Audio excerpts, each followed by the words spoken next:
दहेज एक गंदगी।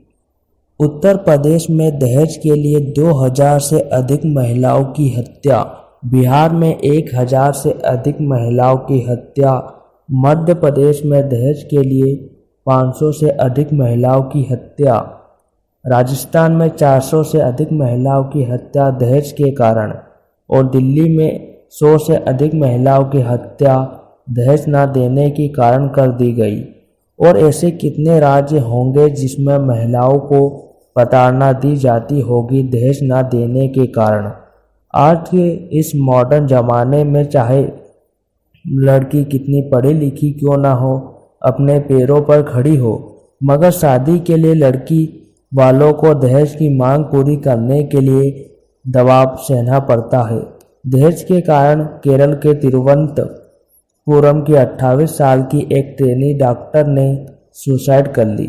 डॉक्टर सहाना के बॉयफ्रेंड ने शादी करने के लिए दहेज में सोना, जमीन और एक BMW कार की मांग की। सोचिए आप किस तरह की मानसिकता होगी दहेज मांगने वालों की। उन्हें लड़की से कोई मतलब नहीं होता है, उसके पढ़े लिखे होने का भी कोई महत्व नहीं, उन्हें तो सिर्फ अपने स्वार्थ की परवाह होती है। सहाना का परिवार इतना ज़्यादा दहेज नहीं दे सकता था, फिर क्या सहाना के बॉयफ्रेंड ने शादी करने से मना कर दिया। आज भी शादियों में दहेज खुलेआम लिया और दिया जा रहा है। जितना दहेज आज के माता पिता अपनी बेटी की शादी में देते हैं, अगर उसमें से कुछ अपनी बेटी की पढ़ाई लिखाई में लगाया होता तो आज वही लड़की अपने पैरों पर खड़ी हो सकती थी। पर उन्हें भी कहाँ परवाह होती है, वह तो अपनी बेटी के लिए एक पढ़ा लिखा सरकारी नौकरी वाला लड़का खोजेंगे, फिर लड़के वाले की मांग पूरी करने में लाखों रुपए खर्च कर देंगे, पर बेटी को शिक्षित नहीं करेंगे, जिसका खामियाजा लड़कियों को भुगतना पड़ रहा है।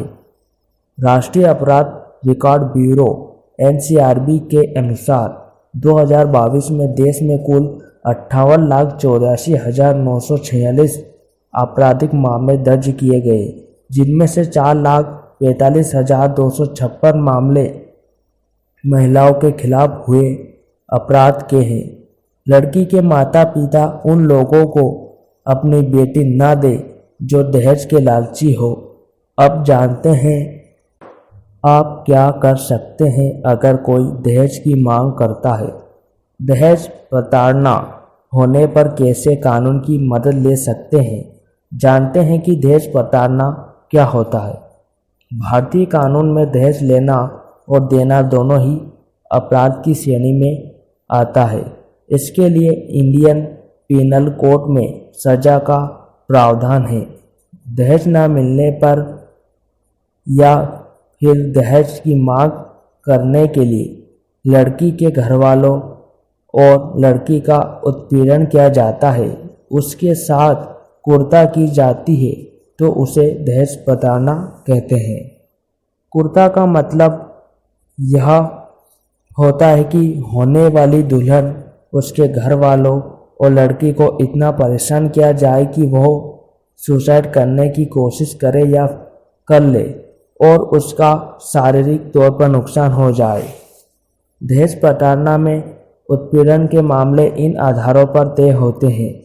बहू से किस तरह की गैर कानूनी डिमांड की जाए, हर समय दहेज में पैसे, महंगी कार की मांग करें, दहेज की मांग पूरी न होने पर शादी न करने या तलाक देने की धमकी देना, प्रॉपर्टी या कोई ऐसी चीज़ मायके से लाने को कहा जाए जिसे बेच पैसे कमा सकते हैं, हमेशा दहेज न लाने या दूसरों की अपेक्षा कम लाने का ताना मारना, बहू का खाना पीना और बाहर निकलना बंद कर देने पर दहेज के लिए सबके सामने बेइज्जत करना और शारीरिक हिंसा करना।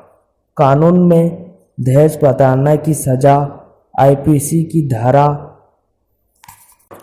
498A मौजूद है। धारा 498 1 के तहत दहेज के लिए पत्नी को प्रताड़ित करने पर पति और उसके रिश्तेदारों के खिलाफ कार्रवाई करने का प्रावधान है। दहेज प्रताड़ना का मामला गैर जमानती है। दहेज प्रताड़ना के मामले में सजा दहेज निषेध अधिनियम 1961 के अनुसार दहेज लेने देने या इसके लेन देन में साथ देने वालों को 5 साल तक की जेल हो सकती है। साथ ही 15,000 रुपये के जुर्माने का भी प्रावधान है। दहेज के लिए मारपीट करने पर, कीमती चीज़ों की मांग करने पर आईपीसी की धारा 498A के तहत सजा मिलती है। इसके लिए 3 साल की जेल और जुर्माना होगा। दहेज हत्या धारा 304B के तहत होने वाले अपराध को कानून की भाषा में दहेज हत्या कहा जाता है। आईपीसी 1860 में 1986 में जोड़े गए इस प्रावधान के अनुसार विवाह के 7 साल में किसी महिला की जलने या किसी दूसरे तरह की शारीरिक चोट से अगर मौत हो जाती है और यह दिखाया जाता है कि मरने से पहले पति या ससुराल वालों ने मारपीट की थी, दहेज की मांग की थी, उसे ही दहेज हत्या माना गया है। तो अपनी बेटी को दहेज की मांग करने वाले लालची लोगों के हाथ में ना सौंपे, बल्कि अपनी बेटी को इतना काबिल बनाए कि लड़के वालों की बराबरी कर सके। तो आज की वीडियो में इतना ही, मिलते हैं अगले वीडियो में। धन्यवाद।